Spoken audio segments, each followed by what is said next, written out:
Okay, what's up, YouTube? Coming at you. This is Live Rich Cambodia. Not going to be a very long one. I got some really nice videos yesterday, man, of the downtown area. Like I said, me and my wife, daughter went down there, and they have some nice parks. I got some really super nice videos coming up. Probably 60% or 70% of the city of Phnom Penh, the capital, the government keeps that place clean. Okay. I mean, the shrubs are sculptured, the trees are cut, the lawn's cut, there's no trash, there's trash cans everywhere. It, like I said, they really keep it up because that's where the tourists go.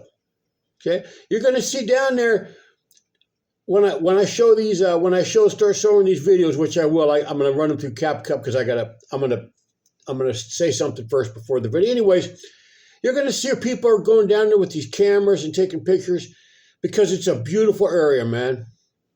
They got a lot of birds, you feed the birds and stuff, and it's really nice. It's a really nice area. Like I said, they keep it absolutely clean. Okay, they keep it absolutely clean. The people there, they don't just throw their rubbish down on the ground. There's police down there. It's safe. At night, it does change. It's really beautiful at night. There's lights. There's these little night markets set up where you can buy these little knickknacks and food and snacks and all that. And it's really lit up beautiful at night, but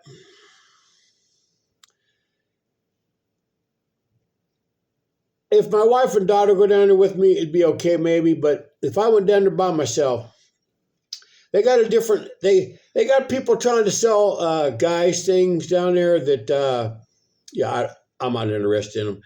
And it's not just I don't want to buy it. They're going to follow behind you. They're going to talk to you, try to talk you into doing their little thing. So anyways, like I said, you guys can see, right? Cambodia is like two different places. Seriously, it is like just two totally different countries. Like I said, you get into the city area down there, and that place is beautiful. They have these like big LED screens. They have all kinds of cool stuff. Buildings. I call it this one building. I call it Shark Building. I don't know what it is. It's a big tower. They built some really nice condos, some really beautiful apartments down there. And it's along both sides of the Mekong. They build these condos and apartments. People can have views, look out at the city at night, be down there. But like I said, I don't go down there at night for obvious reasons. So, but I am going to start showing those videos. I'm going to run them through CapCut so I can make like a little commentary in first. And maybe I'm going to put a couple videos together of my wife driving, and showing you guys how beautiful that the government can keep the place. But like I said, there's two different Cambodias. There's the one that everybody sees, that the tourists see, that they take for the, come see Cambodia type thing. The dignitaries, the politicians, whoever, right?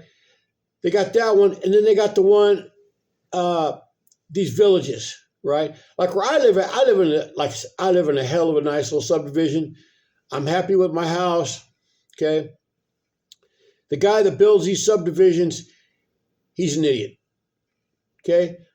You saw some of the videos that I just showed of another subdivision he built before this one. Okay. The roads are falling apart. The place is just coming apart. There's so many empty houses there. People are leaving. It's going to be just one of those subdivision type deals, just kind of falls apart and turns into whatever. But like I said, don't invest your money in any Cambodian project. Okay? Don't. Because it won't be finished. Okay? You drive around over here, man, there's so many unfinished projects. You just cannot even imagine how many unfinished projects there is around here. okay, where people have invested money, borrowed money, maybe use their house or property, to borrow the money. And they promise they're going to do this, they're going to do that, and they're going to make this, they're going to make that, but it just doesn't happen. Okay? And the people that own these developers, believe me, they got enough money to pass around to people in the government, and nothing's going to happen. Right? Sue them, do whatever you want to do. It's just they would just financially drain you, and there's really nothing you can do. Okay. So, but like I said, we were lucky enough. My wife picked a good place. We got some people that live in this subdivision that actually live like animals, and I'm going to call them animals because if you act like an animal, you're an animal. Okay. But there's not very many. Most of the people here, at least on our street, they take care of their houses really nice, man. They really do. I like living here in this house. We keep our house beautiful. You guys can see. But a lot of places, a lot of people don't, man. They just don't. They would much rather sit around and eat food outside and drink beer and party than work, than take care of their house. They don't take care of nothing, man. They just want to lay around, just wait. So anyways, like I said, there's two different Cambodias. There's the one that's really beautiful, and that's the one I'm going to start showing you here real soon. I got to edit some of those videos. And then there's the one where people just really don't give a shit. They just do whatever they want to do. They just throw trash everywhere. And don't give me, people are going to leave in the comments, it's because of poverty. And that's a bunch of BS, because I grew up in a very, very poor family. Okay? I grew up, for you people that don't know, I grew up in the East Bay of San Francisco Bay Area. I grew up in the East Bay around El Cerrito. We lived in Richmond. We lived in Berkeley. Just absolute one apartment to another, one house, one rental house to another. We moved around a lot because they would get evicted, right? They wouldn't pay the bills. Problem with the police. It's all kind of shit. So, anyways, I grew up poor. So I understand. There's no reason, you cannot give me any good reason, any correlation between poverty and caring about your property, caring about your house or whatever it is, right? It's caring about stuff, right? Okay. It comes down to laziness. That's what it comes down to. Okay. I tell people, don't feel sorry for poor people. Poverty is a choice. And I've had that discussion with many people, that poverty is not a choice. I said, yeah, it is. Yeah, it is. Every time you're sitting around playing on your damn phone, playing games, doing whatever you're doing on your phone, that's a choice. You're making a choice to be poor, man. You're not doing something to help yourself out. Sitting around drinking, partying, doing all those kind of things, that's a choice. You have a choice right then and there. That's a choice that you're making to choose to be poor. Okay? Not taking care of your house, not taking care of your land, not studying, not trying to learn anything new at all. Okay? Just doing the same shit every day.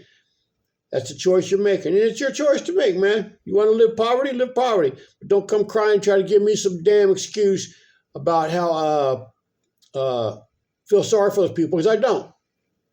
It's their life, man. Let them do whatever they want to do, man. Okay? You understand that? Okay. Anyways, but I got some nice videos coming out, man. I got some really nice videos coming out. So I'll set you guys up, and I'm going to show you guys some really beautiful places in Cambodia, in the downtown area, man. I really like going down there, except at night. Okay, because I gotta say no a lot. Okay. I gotta tell them no. I don't want that service. No, I don't want that. Right? I don't want that. Okay. All right. So, anyways, you guys have a good one, and I'll see you guys soon. Bye.